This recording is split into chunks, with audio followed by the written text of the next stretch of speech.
শেষ হলো বিপিএল এর ঢাকার প্রথম পর্বের খেলা। দুদিন বিরতির পর সিলেট স্ট্রাইকার্স ও রংপুর রাইডার্সের ম্যাচ দিয়ে সোমবার থেকে শুরু হবে সিলেট পর্ব। এরই মধ্যে সিলেটে অনুশীলন শুরু করে দিয়েছে দলগুলো। বিপিএল এর ঢাকা পর্ব শেষে পয়েন্ট টেবিলের শীর্ষে অবস্থান করছে রংপুর রাইডার্স। প্রথম 3 ম্যাচে 3টিতেই জিতেছে নুরুল হাসান সোহানের দল।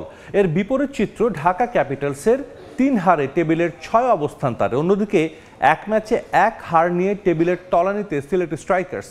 ঢাকার প্রথম পর্ব শেষে দাপট দেখিয়েছেন দেশি ক্রিকেটাররা। 146 রানে সর্বোচ্চ রান সংগ্রাহক দুর্বার রাজশাহীর এনামুল হক বিজয়। 141 রানে যৌথভাবে দ্বিতীয় স্থানে আছেন থিসারা পেরেরা ও উসমান খান। 12 উইকেট নিয়ে শীর্ষ উইকেট শিকারী দুর্বার রাজশাহীর তাসকিন আহমেদ। 7 উইকেট নিয়ে দ্বিতীয় স্থানে আছেন খুশদিল শাহ ও 6 উইকেট নিয়ে 3-এ নাহিদ রানা।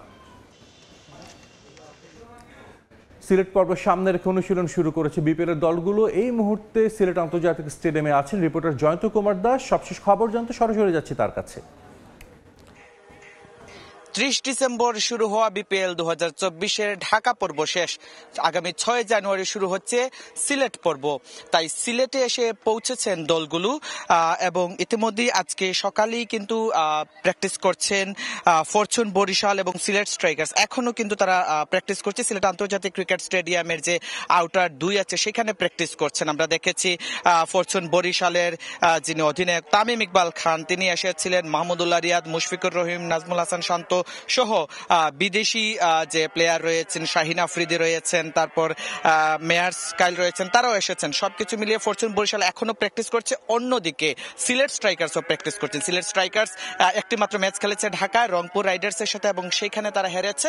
এবং আগামী 6 জানুয়ারি সিলেট স্ট্রাইকার্স মাঠে নামছে রংপুর রাইডার্সের বিপক্ষে। রংপুর রাইডার্সের সাথে প্রতিশোধ নিতে চায়, রংপুর রাইডার্সের সাথে জিততে চায় সিলেট স্ট্রাইকার্স। তাই মাঠে ঘাম জড়াচ্ছে সিলেট স্ট্রাইকার্সের যারা খেলোয়াড় রয়েছে তারা। আমরা দেখেছি সিলেট স্ট্রাইকার্সের যারা তানজিম সাকিব, জাকির আলী অনিক তারাও মাঠে রয়েছেন, প্র্যাকটিস করছেন। অন্যদিকে কর্নওয়াল যে রয়েছে সেও কিন্তু কিছুক্ষণ আগে ব্যাটিং করেছে। সবকিছু মিলে সিলেট স্ট্রাইকার্স কিন্তু এই বিপিএল এ সর্বোচ্চ 5টি ম্যাচ এই সিলেটে খেলবেন এবং যেহেতু একেবারে চেনা জানা উইকেট এবং সিলেটের শহরে খেলবেন, সবকিছু মিলে দর্শকের উন্মাদনা, অন্যদিকে তাদের বেস্ট পারফরমেন্স দেওয়ার জন্য তারা প্রস্তুত রয়েছেন। জাকির আলী অনেক ব্যাটিং করছেন, ব্যাটিং সেরে নিচ্ছেন এবং অন্যদিকে ফরচুন বরিশালও কিছুক্ষণ আগে তামিম ইকবাল খান ব্যাটিং করেছেন।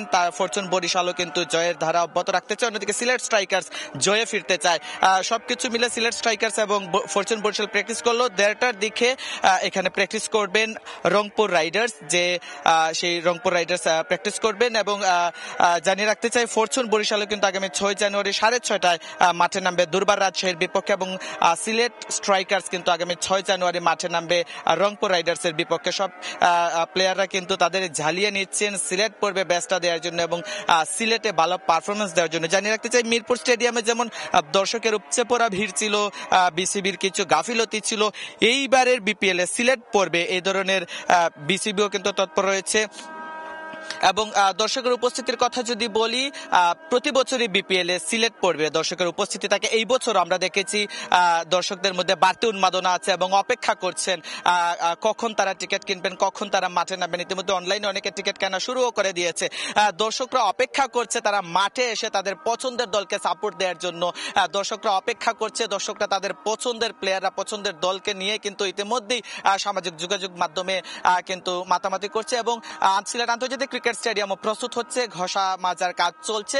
দর্শকরা অপেক্ষা করছে সিলেট পর্বে মাঠে এসে তাদের পছন্দের দলকে সাপোর্ট করার জন্য এবং সবকিছু মিলে সিলেট স্ট্রাইকার্সের জয় দেখতে চায় সিলেটের ক্রিকেট প্রেমীরা। এ ছিল আমার কাছে সিলেট আন্তর্জাতিক ক্রিকেট স্টেডিয়াম থেকে যে বিপিএল সিলেট পর্বে যে প্র্যাকটিস চলছে এটি সর্বশেষ।